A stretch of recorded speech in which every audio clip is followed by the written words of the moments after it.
Every family has its heirlooms, but the royal family has over 1 million of them. Known as the Royal Collection, this artistic treasure trove holds everything from the crown jewels to royal portraits, precious ornaments and priceless sculptures. The Royal Collection is the biggest private art collection in the world. It really has an unbelievable amount of objects. It's the world's highest quality grab bag into which you can dive and find practically anything. The Royal Collection is estimated to be worth £10 billion. The Royal Collection is the envy, really, of the world, and certainly the envy of the art collecting world, because it is so unique. And behind every painting, jewel and work of art lies an extraordinary story. Tonight, we reveal the secrets of the Queen's art collection, the spy at the centre of royal power. How do you feel about being called a traitor now? I can't deny it. The alleged art fraud. This was a staggeringly embarrassing incident for Prince Charles and for the royal family. The art world is famously murky. The royal family are not immune from that side of the industry. The suspected jewel heist. This was one of the great jewellery heist mysteries of the 20th century. And the truth behind some of our most celebrated national events. It actually snapped on the morning of her wedding day. This is the secrets of the royal art treasures.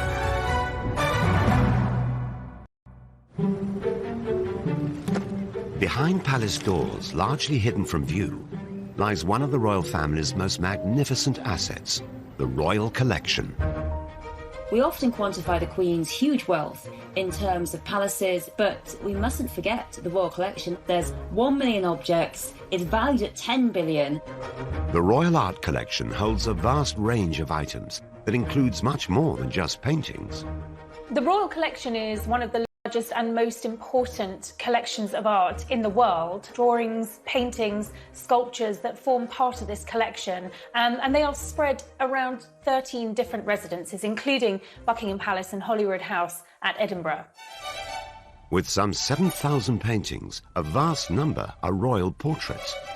And one face appears time and time again. Our Queen, Elizabeth II. More than 100 artists have painted the Queen, of course. But very often, the occasion for a portrait, whether painted or photographic, has been some memorable occasion. Right through from the coronation through to the Queen's 80th birthday to the great Jubilees. By sitting for a portrait, the Queen is making herself accessible to the public. So I think it is another way of the monarch. Elizabeth, your undoubted Queen. One of the most iconic of these images captures her on the day of her coronation in 1953. The photo was taken by renowned society photographer Cecil Beaton. It looks as though the Queen is sitting in the Lady Chapel at Westminster Abbey, but actually this portrait was staged in the throne room at Buckingham Palace using a photograph of Westminster Abbey as a backdrop. And that really underlines that element of theatre that is always part of royal portraiture and pageantry. It's this young, glamorous Queen in her full robes, but Cecil Beaton wrote about her purity of expression.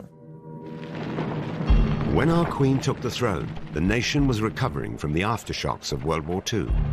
Rationing had only just ended, and the bitterness over the abdication crisis of 1936, when Elizabeth's uncle Edward VIII renounced the throne, was still very raw. I have found it impossible to carry the heavy burden of responsibility. The monarchy needed to project an image that spoke of a new start. Beaton really captures that sense of optimism for the future, I think. There's also a sense of her steadfast gaze out of the frame of the picture, looking towards the future. Cecil Beaton's iconic photo was a masterclass in royal PR. The monarchy's power and majesty is reinforced in every detail of the photo. Everything about the picture is symbolic. She's wearing the imperial state crown. In her left hand, she holds the orb, and in her right hand, the scepter with the cross. She's sitting so poised and alert right at the centre of the picture. And the way the robes fall around her, they create this very stable pyramid in the picture, suggesting perhaps the stability for the country of the arrival of this new monarch. And special painting or photo of the Queen has been added to the royal collection at regular points throughout her reign. Each one is a chance to mark the progression of her time on the throne. In amongst the formal portraits have been some surprising works. In 2012, the Queen bought 4 Andy Warhol prints of her own image for the royal collection. Well, the image of the Queen is probably one of the most powerful and instantly recognisable images in society. I mean, she is immediately familiar. Warhol's arrival at his London gallery is like a royal progress. Andy Warhol was a founding father of the pop art movement. He took images of the world's most famous faces and reproduced them over and over, as if they were more mass-produced commodities than worth century. Andy Warhol, he was the man who invented the saying, "We all have 15 minutes of fame." In the Queen's case, it's an awful lot more. And I think what he's trying to convey here is what happens when you repeat an image so many times, that the way the public engages with these famous figures is more with the trace of the person or the idea of what they represent rather than the real person underneath. Although it's not known how much the Queen paid for this item, other Andy Warhol prints of iconic celebrities have auctioned for over $80 million. While the Warhol portraits cemented the Queen's status as an icon, other portraits in the royal collection have been noticeably less glamorous. In 2000, she agreed to be painted by controversial artist Lucian Freud. Many people complained that it made her look lined, lumpy. It really isn't a flattering portrait. At the time of this portrait, Lucian Freud was the biggest name in British art. His pictures would sell for nearly £20 million, and by the time he died in 2011, he had accumulated the largest estate of any British artist, £96 million. Although the most successful artist in Britain, his portrait of the Queen met with controversy. I think it's fair to say that the portrait provoked mixed reactions when it was first unveiled.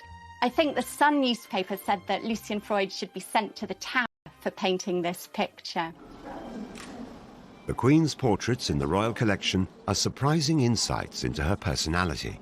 With works by both Lucian Freud and Andy Warhol, she's marking herself out as more modern than she's often thought to be. I think it's very interesting that she wished to connect herself with this absolute avant-garde, cutting-edge artist, and being very wily and astute at realising that these artists have a lot of pulling power, and if she is represented by them, she shows herself to be a modern woman in touch with cultural and artistic values of the day.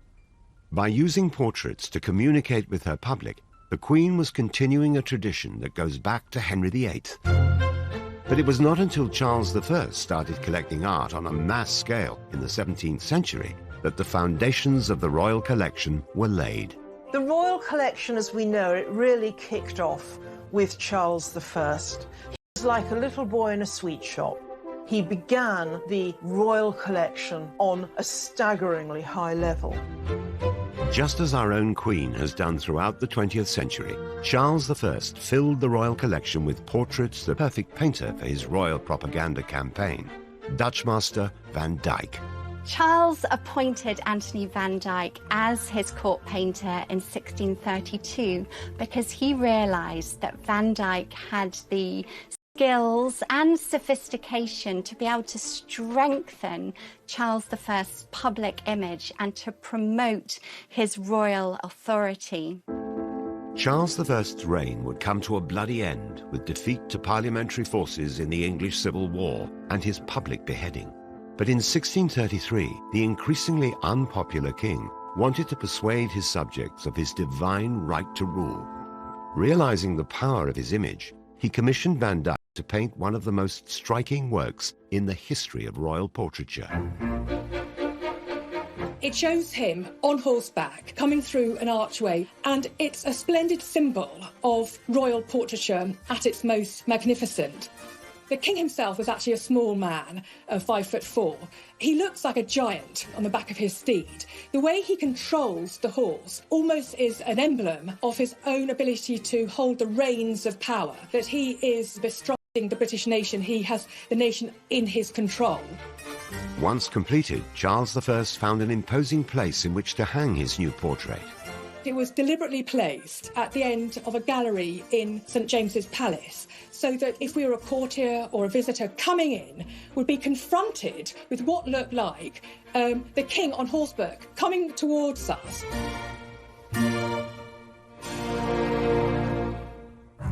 Like those who went before her, our Queen continues to connect with the British public through the images she commissions of herself.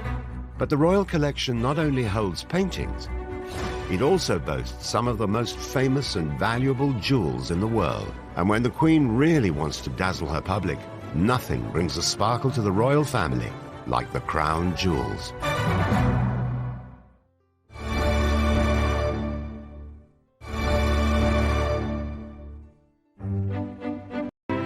The Queen's artistic treasures, known as the Royal Collection, form the largest private art collection in the world. Many of these some 1 million items are publicly displayed at Buckingham Palace and galleries around the country. Yet the collection's most iconic items are kept deep inside the Tower of London. It is here that the Queen's most cherished artifacts are guarded, the crown jewels. The crown jewels must surely be among the most dramatic, visible signs we have of our history. For almost a millennium, the Tower of London has been considered the safest place. Staggeringly valuable, staggeringly impressive collection. The crown jewels are the items used by the monarchy in sacred and historic ceremonies, most notably the coronation. The crown jewels really are the most powerful symbols of British monarchy. Often called the regalia, made up of entirely different objects. There's 143 of them, I believe. Crowns, sceptres, plates, spoons, trumpets, all of them are encrusted with these incredible stones. I mean, you never see such big diamonds and pearls and rubies. They almost look so big that you think they have to be fake, they're so huge. There are nearly 23,000 individual jewels embedded in the regalia of the crown jewels. Each one adds something different to the crown jewels, not only in terms of the value of the stones themselves, but the symbolism and the history and the culture of the jewels themselves. With some of the largest and most valuable stones in the world, debate rages over the value of these historic items. What is the value of the crown jewels? That is a very interesting concept. Do you value it on the commodity itself or the addition of the cultural history? It's priceless. I mean, if you saw one of those jewels on the open market, you'd immediately know and you'd tell the Queen. But there's some estimation that they could be worth 5 billion. So that's an incredible sum. Every year, 2.5 million visitors see the crown jewels in one of the most heavily guarded locations in the capital, the Tower of London's Jewel House. The chances of stealing these are very slim indeed. There is a round-the-clock protection operation that includes 22 guards, 100 security cameras, bomb-proof glass, which means you simply cannot get through to get those jewels. Of all the regalia on display, it is the crowns that generate the most fascination. The crown jewels has 3 main crowns: St Edward's crown, the Imperial State crown, and the Queen Mother's crown. And the 2 that our Queen wears are St Edward's crown and the Imperial State crown. The last and grandest symbol of all is the crown of St Edward. The St Edward's crown was used to crown the Queen in the historic coronation ceremony of 1953. So the St Edward's State crown has the arches. It is the heaviest. It weighs a whopping 2 kilograms. So when you're sitting there waiting to be crowned and 2 kilograms comes onto your head, it takes a lot of practice. In fact, the Queen practiced very diligently for her coronation, putting books on her head, really to practice what it would be like to carry 2 kilograms of jewels on there. Although St Edward's crown is the most symbolically important of the 3 in the royal collection, it doesn't hold the most valuable stones in the crown jewels. And it doesn't have the gigantic diamond or a gigantic ruby that the Imperial State crown has, or even the Queen Consort's crown, the Queen Mother's crown. It can be had, we believe, for a bargain price of 32 million. Once the Queen's coronation ceremony was completed in Westminster Abbey, St Edward's crown was exchanged for the lighter but more valuable imperial state crown. The Queen, now wearing the imperial state crown, leaves the chapel to the strains of the national anthem. Which is probably the most instantly recognisable crown. It is the one that the Queen wears every year for the state opening of Parliament. My lords, pray be seated. It has some 2,868 diamonds and weighs over a kilo. And the Queen has said that you actually can't look down while you're wearing that crown because it is so heavy to wear. So when you see this thing actually moving, it's a shimmering mass of light with all of these major stones set within. The third crown in the royal collection is not actually worn by the Queen. Known as the Queen Mother's crown, it was made for Queen Elizabeth, consort of King George VI and mother to our current Queen. The Queen Mother wore it for the 1953 coronation. Since then, it's only been used in a royal ceremony once. When the Queen Mother died, it was placed on her coffin, and it won't be worn again until we have another Queen consort. And that will definitely be Princess Catherine, who will become Queen Catherine next to King William. And will it also be worn by Camilla? Will she be crowned with Charles? The current approach to the royal family is that she will not be Queen Consort, she will not be crowned, her title will be Princess Consort, but we shall see. The crowns may be the most symbolically important items in the royal collection, but it is the jewels encrusted on each one that really dazzle the crowds in the Tower of London. The royal family owns some of the most splendid, extraordinary and expensive jewels in the world. And those sparkling diamonds, one of which is worth £400 million on its own that sits in the sceptre, I think really represents the splendour and the glamour and the wealth of the royal family. Known as the Cullinan One, this stone is the largest clear-cut diamond in the world at 530 carats. The Cullinan One is a remarkable stone. It's almost flawless. It's a beautiful white, transparent stone, pear-shaped. The Cullinan One still remains the most supreme white diamond in the world. The Cullinan One was cut from a vast stone found in South Africa in 1905. This diamond, the largest ever found, yielded three other jewels, the Cullinan II at 317 carats, found in the Imperial State Crown, and the Cullinan III and IV, turned into experts. The true value of the four Cullinans lies elsewhere. I think the real value lies in how they're tied with British history and how they have shaped our history and our culture. And so I think it'd be a very difficult thing to actually value. Although each jewel holds a unique story, many have controversial provenance. The Koh-i-Noor diamond that sits in the Queen Mother's crown has a particularly checkered history. Although its origins are unknown, it was in possession of rulers based in South and West Asia before coming into Queen Victoria's possession in 1849, when the British East India Company defeated the Sikh Empire in Punjab. It's very strongly felt that it was not bought and not obtained fairly. It was obtained under the force and oppression of empire, and therefore the governments of India, Afghanistan, Pakistan and Iran have claimed it and said it is theirs. And so far the British government have refused to give it back and said it belongs here. Unlike the Koh-i-Noor, the discovery of the Cullinan is very well documented. It was found at the Premier Mine, owned by South African mining magnate Thomas Cullinan. This was probably the greatest historical find of any gemstone in the whole world. A worker was looking at the surface dumps and found glinting in the wall this huge crystal. Took this out of a pocket knife, took it up to the mine office and weighed it and studied it, and they had in their hands the largest diamond ever found at 3,106 carats. Absolutely incredible. Preparations were made for the stone to be transported to Britain, where Thomas Cullinan's agents would put it on sale.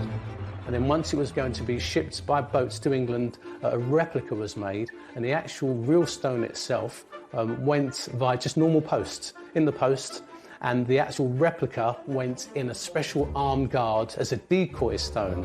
The stone went on sale, but due to its high price tag, remained unsold after 2 years. It was eventually purchased by a South African politician and gifted to King Edward VII in 1907 as a symbol of unity after the Boer War. The stone was then transported by train to Sandringham. It had its own first-class carriage with the royal detectives. The head of Scotland Yard took it to King Edward VII, and the rough stone was gifted to him on his 66th birthday. With the largest rough diamond in history at his disposal, the king now had to decide how to cut it. Diamonds are very strong, and so they had to find a person who would, be very careful and not damage the stone in any way. And so the great company, the celebrated company Ashers of Amsterdam, were appointed to cut this stone. And so they came to London, they studied the stone for a week to find out how to cut this thing. And remember, this stone is fist size, it's as big as my fist. A chisel in the top, smacked it with the hammer to break it, and the chisel broke. After another attempt, the stone was cleaved into 4 separate diamonds. The 4 Cullinan jewels are now the showpieces in the crown jewels. But beyond the items in the Tower of London, the royal collection is rich in other priceless regalia that bestow splendour and authority on whoever wears them. As well as the jewels and the crowns in the royal collection, which bring incredible visual splendour to the royal family, coronets are also very, very important. They are essentially smaller crowns. And I think probably the most famous coronet is the one that was used for the Prince of Wales's investiture. The coronet for sovereignty. Prince Charles's coronet took centre stage in his 1969 investiture ceremony. It's incredibly unusual. It's got an orb at the centre of the piece with quite futuristic spikes around it, so it's immediately recognisable.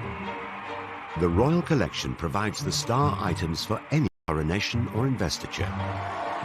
Yet weddings too are given a dash of glamour with treasures from the Queen's personal jewellery box.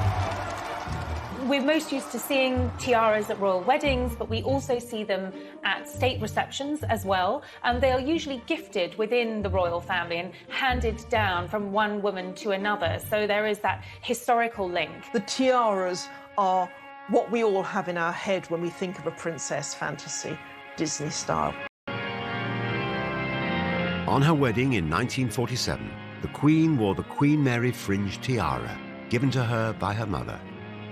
There's actually a great story behind it, in that it snapped. It actually snapped on the morning of her wedding day, and a palace aide had to rush it to the jeweller to mend it and then rush it back. And if you look very closely, you can actually see the break there when it snapped, because these are very delicate items. More recently, in 2018, Meghan Markle wowed the crowds at her wedding when she wore the Queen Mary diamond bandeau tiara. But it was reported later that the tiara generated controversy behind palace doors. Meghan had actually set her sights on another tiara from the royal collection, which wasn't deemed suitable because it allegedly had stones from Russia, which wouldn't have been suitable for a royal wedding. It has been speculated that Meghan's first choice was the Vladimir tiara, an item thought to have joined the royal collection after the Russian Revolution in 1917. Encrusted with emeralds, rather than the more common diamonds, it could have been an unusual choice for a wedding tiara. So she was strongly urged to go for her second choice, and she did look beautiful in it on her wedding day, but the story is that there were tears and tantrums behind the scenes because Meghan didn't get the tiara. To me, of royal glamour and historic symbolism. But the extraordinary riches held by our monarchy are not only used to dazzle the public, because when Great Britain really wants to impress a visiting dignitary, there is nothing more thrilling than the treasures of the royal collection.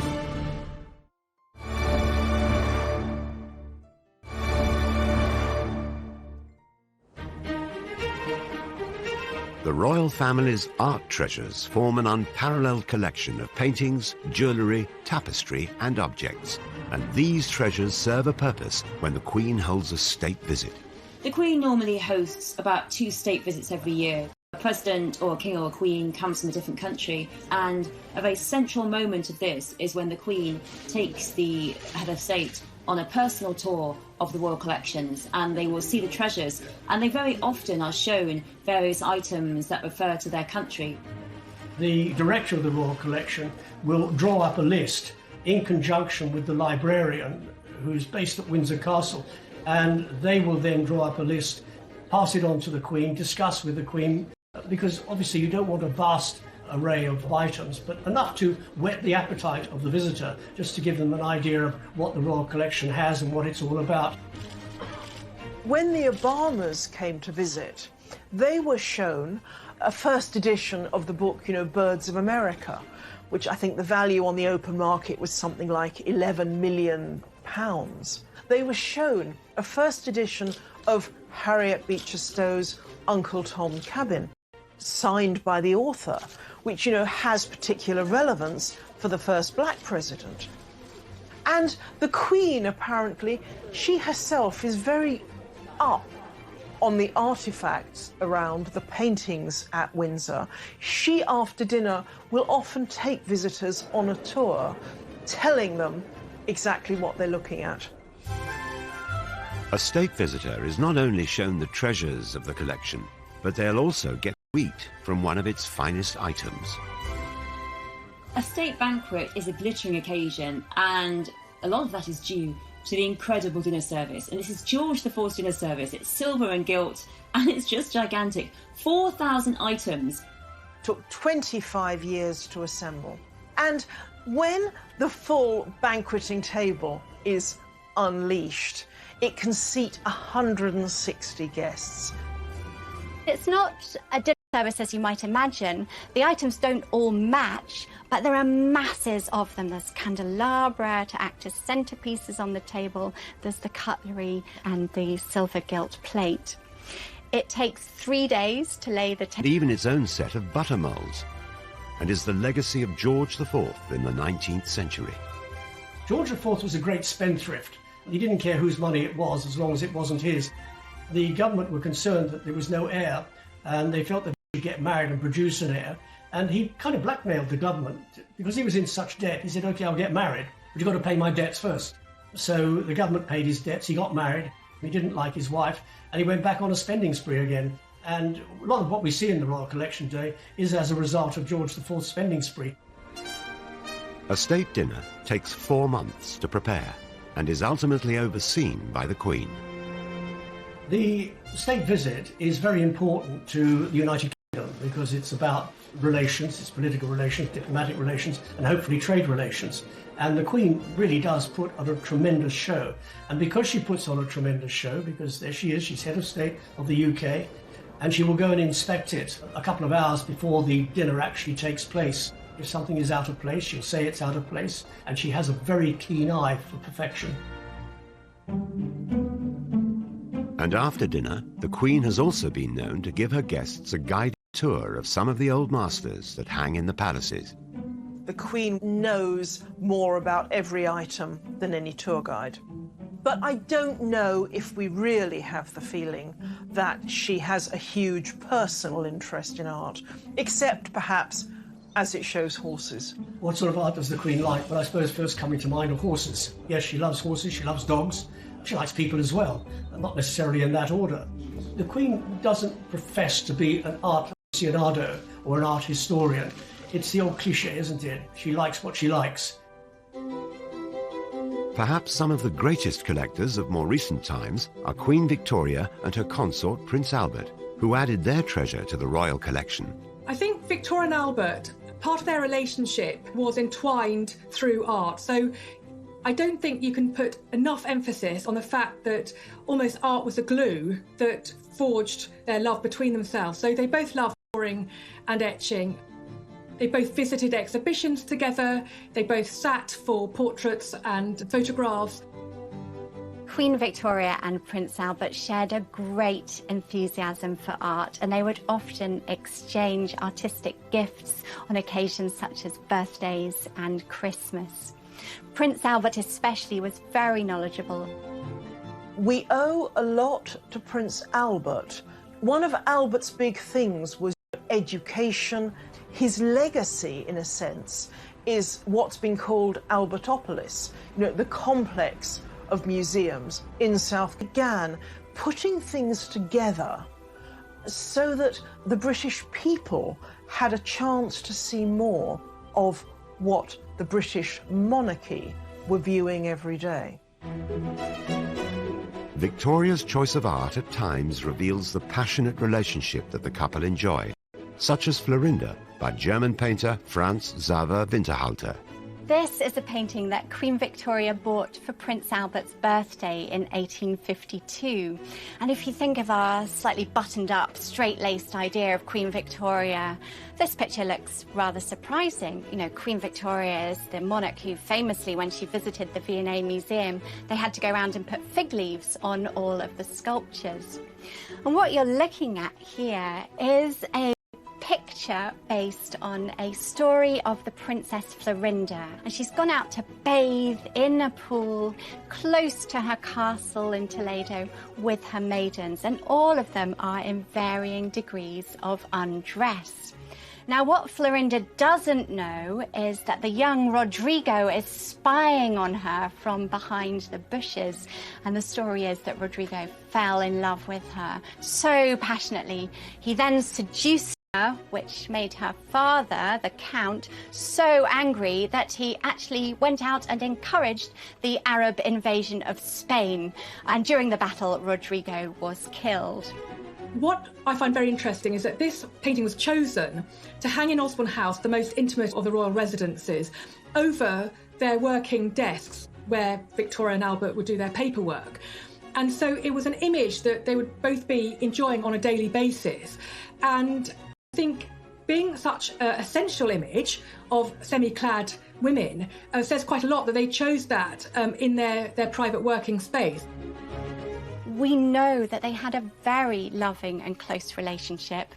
Queen Victoria can't have been a prude. She had 9 children with Albert. Victoria and Albert always gave each other special Christmas presents. One year, the Queen commissioned Edwin Landseer to paint a portrait of Albert's dog, Eos. Edwin Landseer was Queen Victoria's favourite artist, and he even gave the Queen drawing lessons. He was particularly celebrated for his portrayals of animals.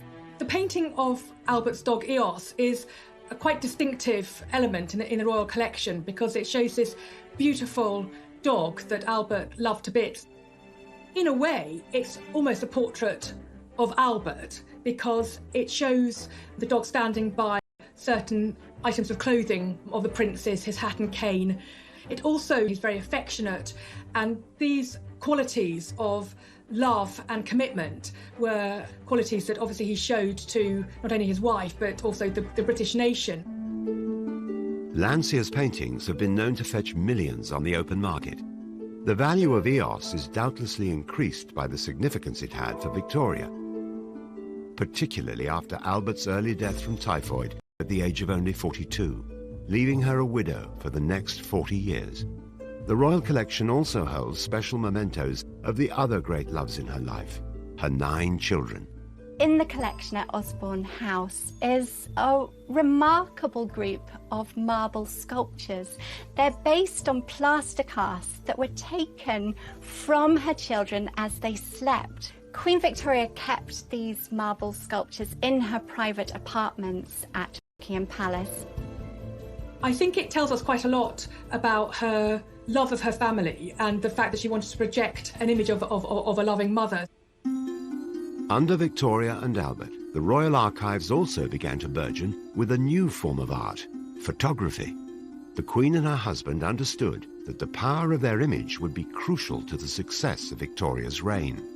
And what Albert and Victoria did in particular was they presented themselves as the model family, a perfect family, mother, father, children. But also, I think because of the Reform Act, because of the greater basis of middle-class power in terms of voting that was having power in the country, Victoria really is catering to a middle class, and that very much is presenting herself as quite an ordinary, humble-looking family.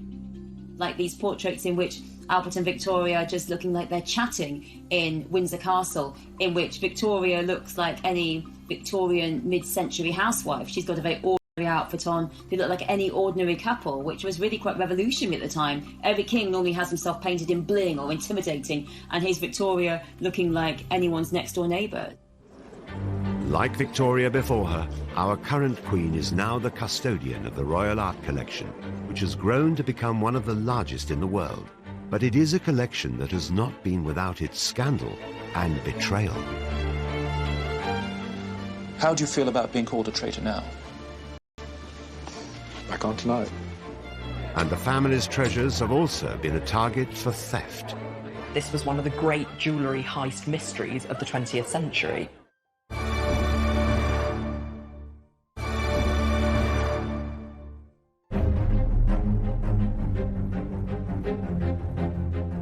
The Royal Collection is one of the largest art collections in the world, made up of an estimated 1 million objects. Curators and historians. Well, the Royal Collection is vast. It is colossal. You can spend a week describing the Royal Collection. That is how vast it is. But the art world is notorious for scandal, and the Royal Collection is no exception. The art world is famously murky, and the royal family are not immune from that side of the industry. Most recently, Prince Charles came very close to having his fingers burnt when he agreed to take on 17 paintings from billionaire James Stunt, who was the ex-husband of Petra Ecclestone, and he had offered these paintings to the Prince of Wales. They ranged from Picasso's to Dali's, and the Prince of Wales loved them, thought they were fantastic, wrote to James Stunt thanking him for the very kind loan, and actually hung these paintings at Dumfries' house. The paintings were estimated to be worth over £200 million, but their real value turned out to be rather less. The problem was that it turned out that 4 of the 17 paintings were actually fakes.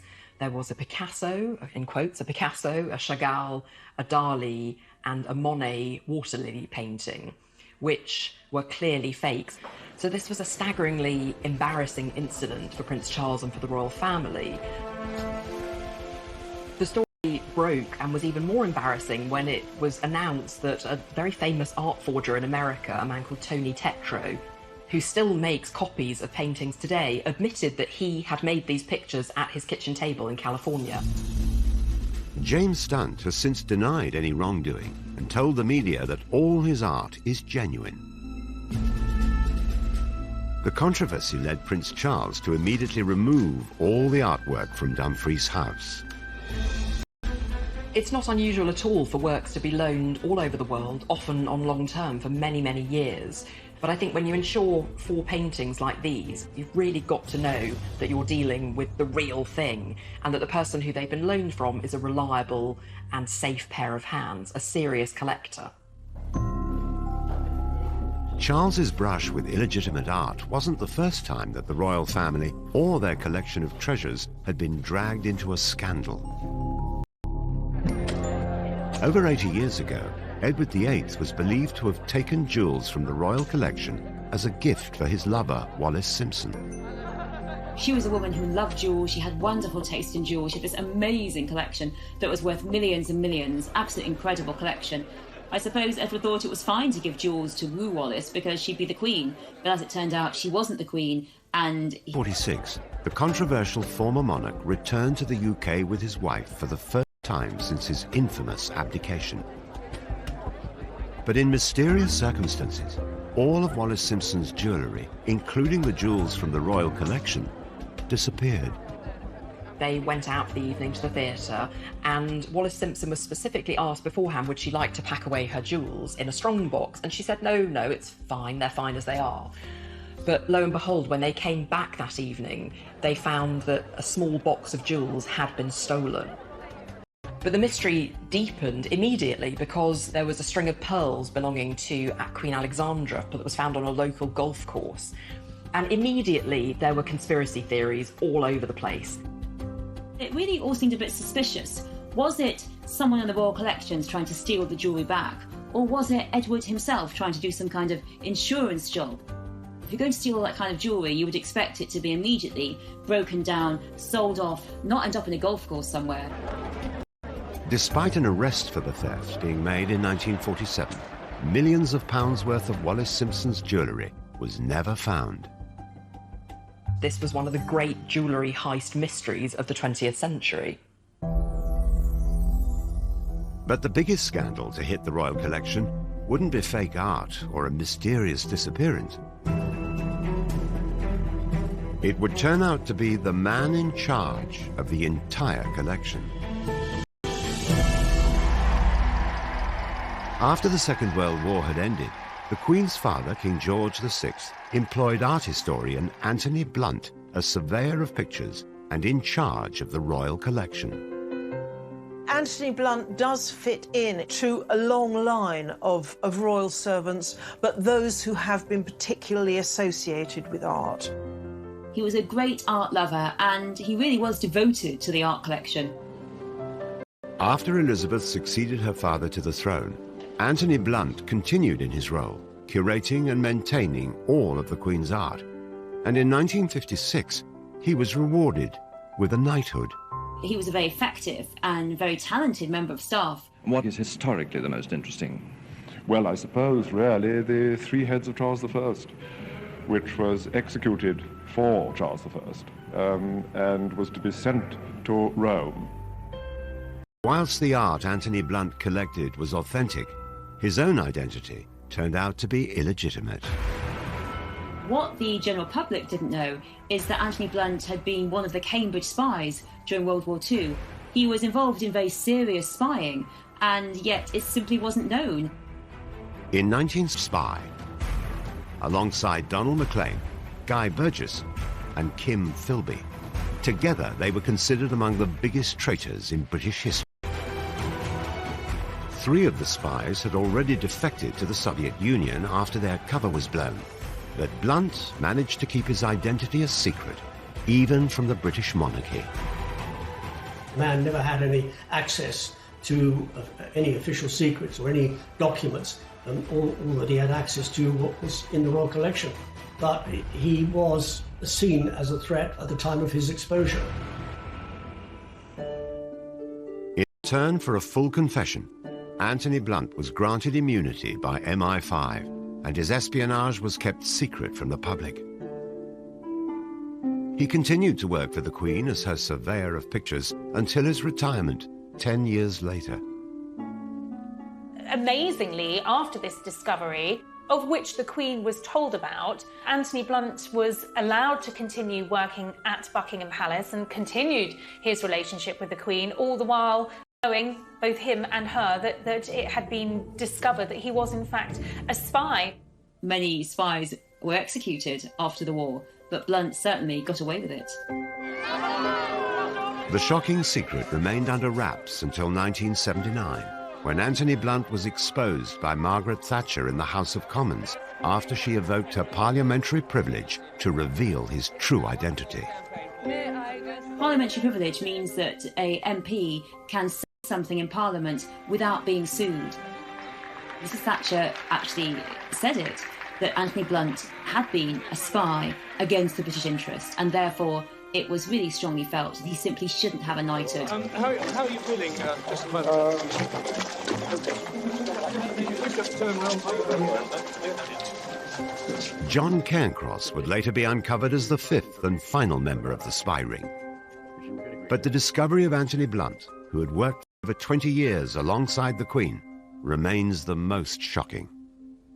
After 1964, you were still working with and for the royal family. How did you reconcile that with the fact that you are a traitor? I felt that I'd been given a job to do, and I felt I could go on doing it for the royal collection. When you made your confession, did the Queen know? Well, this is a question again which I would rather not discuss, because my information is, so to speak, if not second-hand, it's rather vague. He lost his knighthood, and he lost his job, and he died a lonely, broken old man. How do you feel about being called a traitor now? I can't deny it. Away from scandal and upset, the royal collection remains as popular and fascinating as it did hundreds of years ago. But which of the million pieces of art is the most valuable? How many more of the collection's treasures are still waiting to be found? There's every possibility that there may be other hidden masterpieces in that collection waiting to be rediscovered.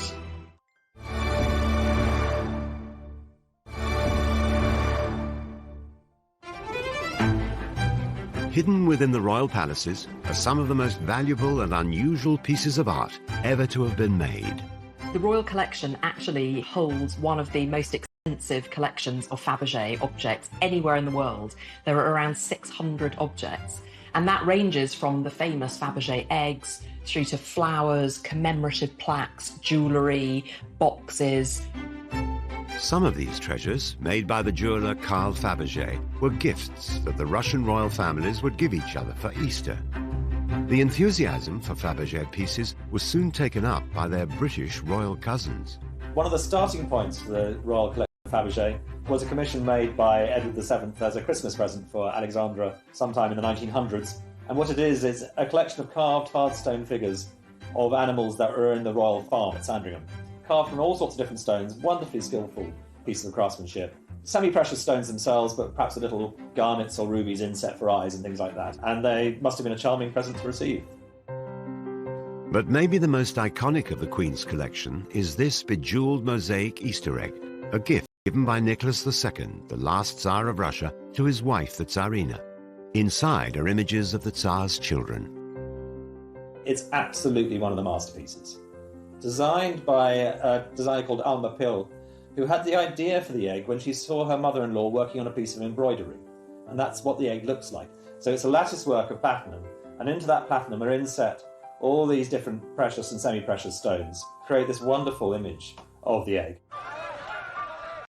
In 1917, the Tsars were deposed in a bloody revolution and murdered in a house in Siberia. The eggs are one of the most iconic items of their rule. This one was bought by Nicholas's cousin George V in 1933 for £250. Today, it's likely to be worth several million. And the Queen showed Kate her collection of Faberge eggs. The Duchess said they were amazing. They're amazing. These are shut in a cupboard. Nobody can afford these things nowadays. I did have an opportunity of seeing a lot of the treasures in the Royal Collection up close, even to the point of the egg was quite exciting. Never owned a piece like that, but holding it was quite special. Queen Mary was given the egg as a gift by her husband. Mary herself was an avid collector. Her great-grandson, Prince Charles, who is the Royal Collection's chairman, has also added to its treasures over the years. In 2015, he asked 12 artists to create portraits for some of the last D-Day veterans, a patronage that he took over from the Queen Mother. One of the artists that was commissioned was Ishbel Myerscough. So we were asked to do a painted sketch of our subjects, not finished, which is quite an odd commission to be given. So it wasn't a drawing and it wasn't a finished painting. It was a really unusual request. I think it was very clever because we weren't going to have long sittings with these men. Ishbel was invited to paint Raymond Titch Rayner, a member of the parachute regiment who'd fought at D-Day. He got shot and then travelled the 7 miles through the water to meet up with the rest of his battalion. He was an amazing man, actually. He was incredibly energetic and loved to tell me all about it. He never slumped. He kept telling me that this was a very important job and I had to do it very well because Prince Charles had asked me to do it. All the D-Day vets met at the Queen's Gallery to see their portraits unveiled for the first time. But sadly, Titch died before the exhibition opened and never saw Ishbel's work of him. Prince Charles spoke to me. He really liked the painting, and so we talked a lot about that. And we talked a lot about Titch and how sad it was that he wasn't there and the amazing things that he did. Ishbel's work is now a part of the illustrious Royal Collection.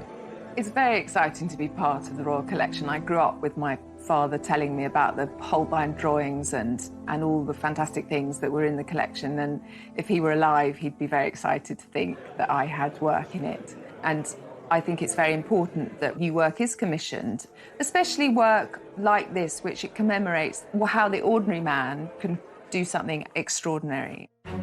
Titch's portrait has now joined over 7,000 paintings in the collection, which includes priceless Canalettos and one of the largest archives of Da Vinci drawings in the world.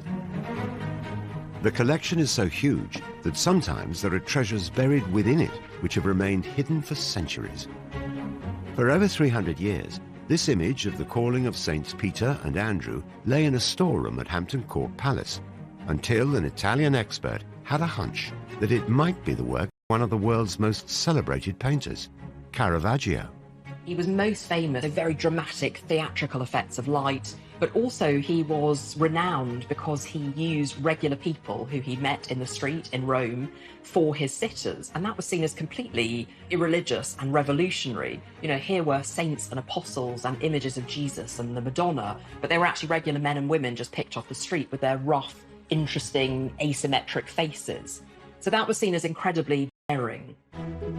The art conservation team decided to discover if the hunch was right. Could the Queen's picture be a lost Caravaggio? Conservators peeled off layers of dirt and dust. They corrected things that had been badly restored in the past. And in doing so, at the end of 2006, there was this amazing announcement. This actually is the real lost Caravaggio. And there are a number of ways that they could tell that this was the real painting, connected to Caravaggio's very specific technique. So, for example, he didn't do underdrawings on his paintings. Instead, he scored lines into the first layer of wet paint, usually using the handle of a brush. And then he painted directly on top of that. And they found that technique as they did the X-rays and they did the conservation work on this painting. This work is now one of the most treasured in the Queen's collection, with some estimates valuing the painting at £50 million. And I think it's extraordinary to think that such an unrecognised masterpiece could have been sitting in the royal collections. But of course the collection is vast.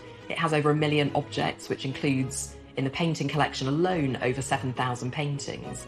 So there's every possibility that there may be other hidden masterpieces in that collection waiting to be rediscovered. The Royal Art Collection continues to grow and is seen by millions of people each year.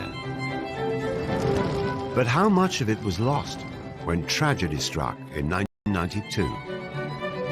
I had a phone call from a radio station in Berkshire saying, "Can you tell me about the fire?" And I was quite surprised. I said, "What fire?" I said, "Oh, there's a fire at Windsor Castle." The Queen was extremely upset.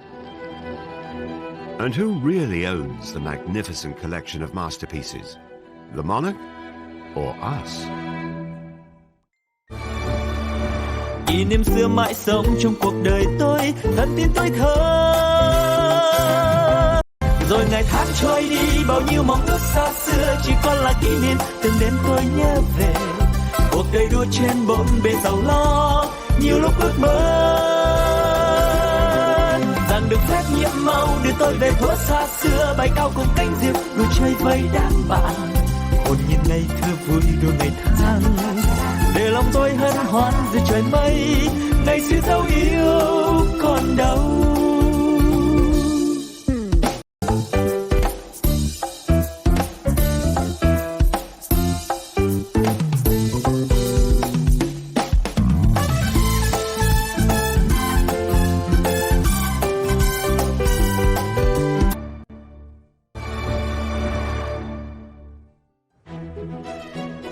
The Royal Collection has grown for almost 400 years, with many of its items on display to the public across the UK.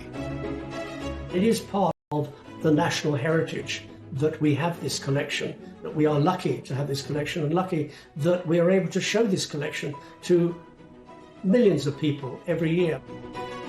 But much of the art remains private and for royal eyes only. So who really owns this magnificent collection? We've got to make very clear that the Queen does not own the royal collection. She is its custodian. She owns it as Queen, as sovereign, but she doesn't own it personally. These are all silk ties from Shane Connolly. Yes. It is the nation's collection of art. She is the caretaker, if you want, of the collection. She holds it in trust for the nation. Today, the Royal Collection can be visited at several residences across the UK. But at the start of Queen Elizabeth's reign, the Royal Collection was completely private, despite the British taxpayer funding its upkeep. There was a feeling about the Royal Collection was, well, we're paying for it, why is it all behind closed doors? In 1962, the Queen attempted to address the issue by opening the Queen's Gallery, allowing the public to see items from the Royal Collection for the very first time. The gallery was once upon a time the Queen's Chapel, private chapel at Buckingham Palace. but it got bombed during the war.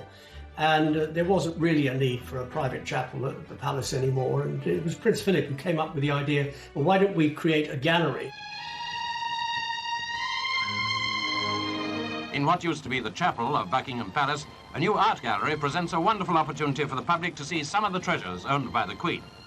The opening of the Queen's Gallery came at an important moment, the early 60s, when there was a huge awareness that the royals needed to make themselves and their possessions more accessible to people. Rembrandt's Lady with a Fan, acquired by George IV in 1819. One outstanding masterpiece from the collection. This was an opportunity of bringing the royal collection to the masses. A royal portrait to end this glimpse of a truly royal collection.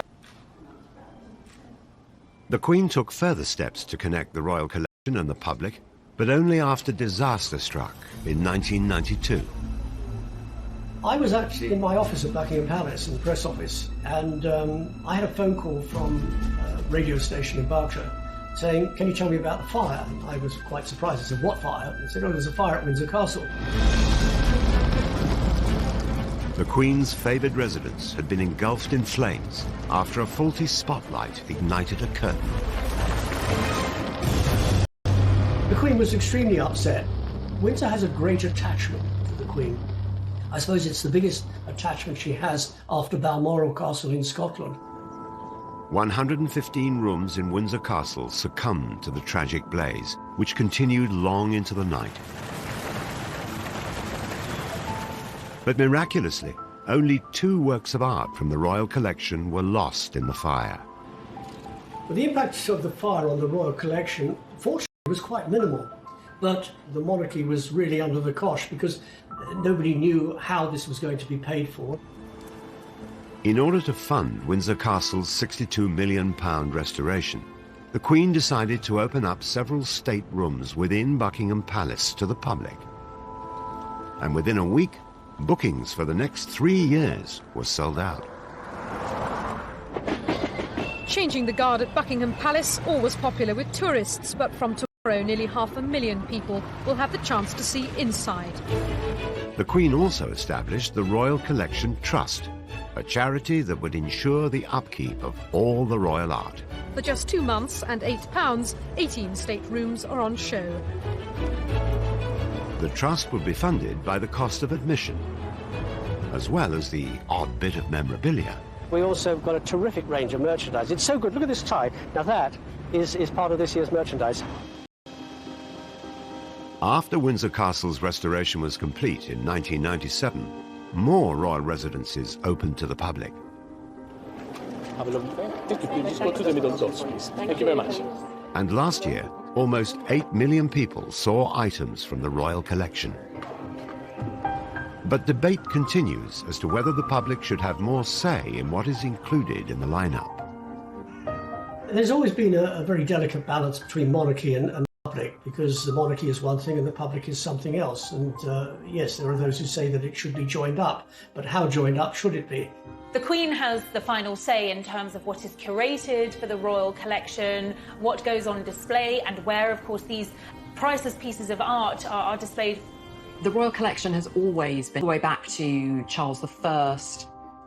I think it's interesting too that living monarchs now and members of the royal family continue to commission into the collection. Prince Charles particularly, who's always had a great love of art and architecture, has commissioned a number of works. Come and inhabit these portraits. She's very good. She's brilliant. And I think that really reiterates the point that the royal collection is a living, breathing collection. It continues to grow and flourish today. But with an already slimmed-down monarchy and an eventual changing of the guard, what does the future hold for the royal collection? I'm not sure that any modern royals are collectors in quite the way that some of their predecessors have been. Prince William started out studying art history, but art history is one field. The future of art is another. It is too early, perhaps, to know how he'll feel able to add to the royal collection.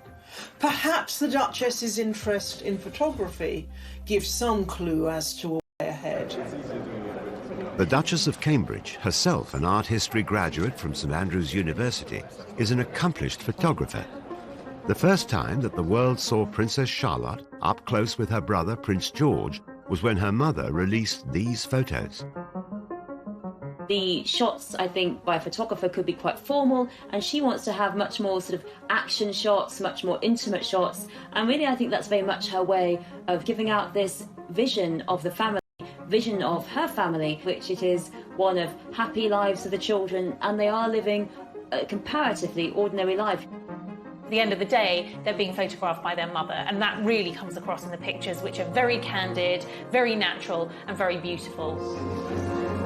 Could Kate's passions and values be key to the future of the Royal Art Collection? Kate has used her royal position to really put the spotlight on art and photography. She's the patron of the National Portrait Gallery, and quite recently she's launched an exhibition called Hold Still, and she has asked members of the public to submit photographs capturing their private lockdown moments. And you know, in doing that, she's really using that spotlight that she's got to put it onto an issue that she cares about, something that she feels is important. The art world, the whole concept of where art lies, is changing immensely. So who knows what the future of the... Every family has its heirlooms, but the royal family has over 1 million of them. Known as the Royal Collection, this artistic treasure trove holds everything from the crown jewels to royal portraits, precious ornaments and priceless sculptures. The Royal Collection is the biggest private art collection in the world. It really has an unbelievable amount of objects. It's the world's highest quality grab bag into which you can dive and find practically anything. The Royal Collection is estimated to be worth £10 billion. The Royal Collection is the envy, really, of the world, and certainly the envy of the art collecting world, because it is so unique. And behind every painting, jewel and work of art lies an extraordinary story. Tonight, we reveal the secrets of the Queen's art collection.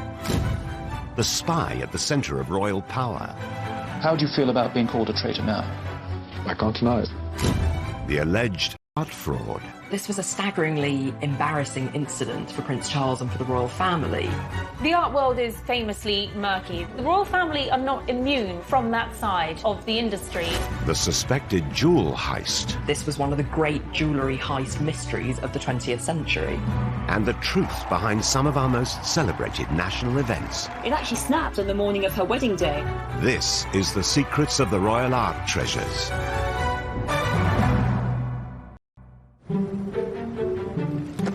Behind palace doors, largely hidden from view, lies one of the royal family's most magnificent assets, the Royal Collection. We often quantify the Queen's huge wealth in terms of palaces, but we mustn't forget the Royal Collection. There's 1 million objects, it's valued at 10 billion. The Royal Art Collection holds a vast range of items that includes much more than just paintings. The Royal Collection is one of the largest and most important collections of art in the world. Drawings, paintings, sculptures that form part of this collection, and they are spread around 13 different residences, including Buckingham Palace and Holyrood House at Edinburgh. With some 7,000 paintings, a vast number are royal portraits. And one face appears time and time again. Our Queen, Elizabeth II. More than 100 artists have painted the Queen, of course.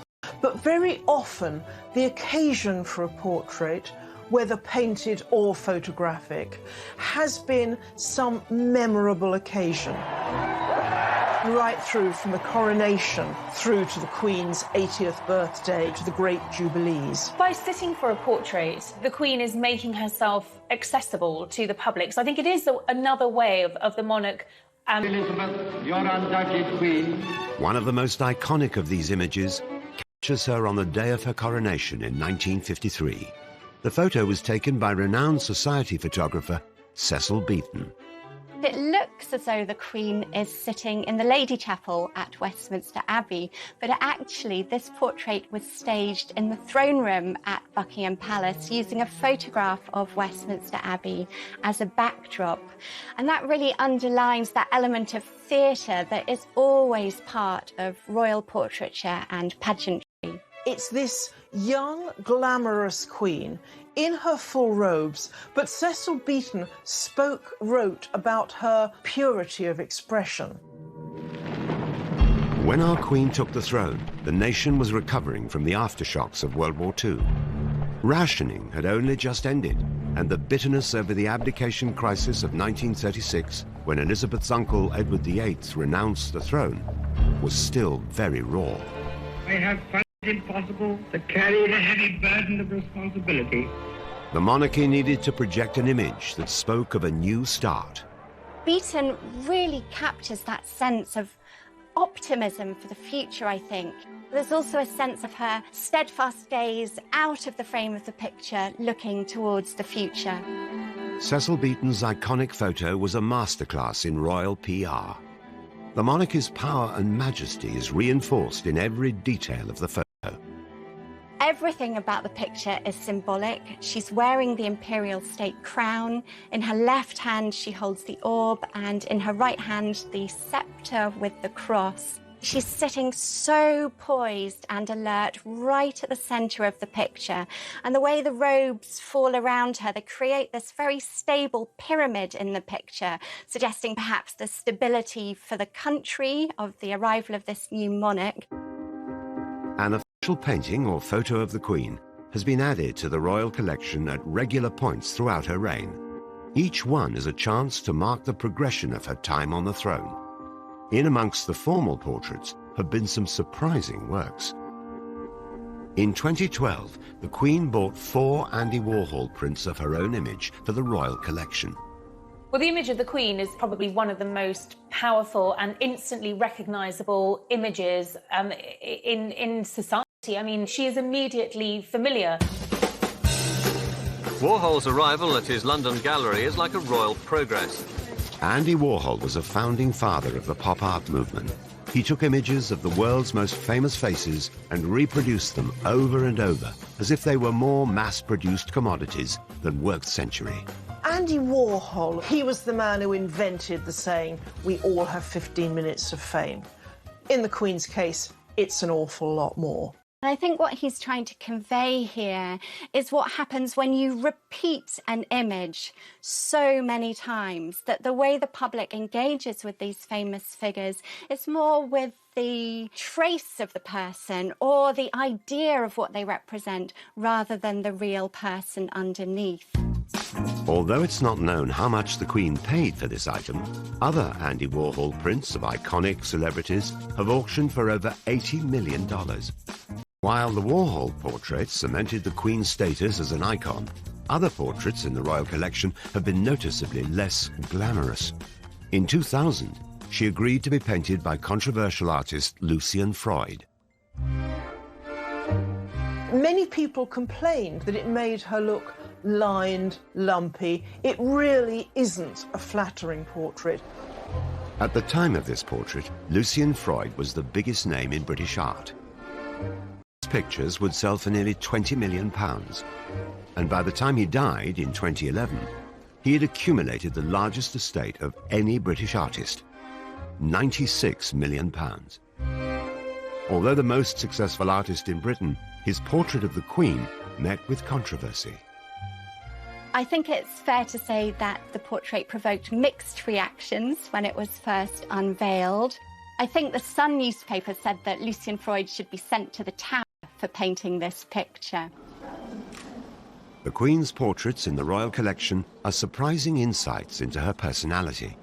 With works by both Lucian Freud and Andy Warhol, she's marking herself out as more modern than she's often thought to be. I think it's very interesting that she wished to connect herself with this absolute avant-garde, cutting-edge artist, and being very wily and astute at realising that these artists have a lot of pulling power, and if she is represented by them, she shows herself to be a modern woman in touch with cultural and artistic values of the day. By using portraits to communicate with her public, the Queen was continuing a tradition that goes back to Henry VIII. But it was not until Charles I started collecting art on a mass scale in the 17th century that the foundations of the royal collection were laid. The royal collection, as we know it, really kicked off with Charles I. He was like a little boy in a sweet shop.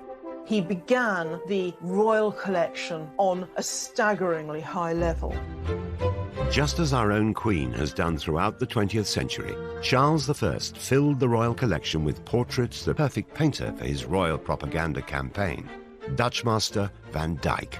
Charles appointed Anthony van Dyck as his court painter in 1632 because he realised that Van Dyck had the skills and sophistication to be able to strengthen Charles I's public image and to promote his royal authority. Charles I's reign would come to a bloody end with defeat to parliamentary forces in the English Civil War and his public beheading. But in 1633, the increasingly unpopular king wanted to persuade his subjects of his divine right to rule. Realizing the power of his image, he commissioned Van Dyck to paint one of the most striking works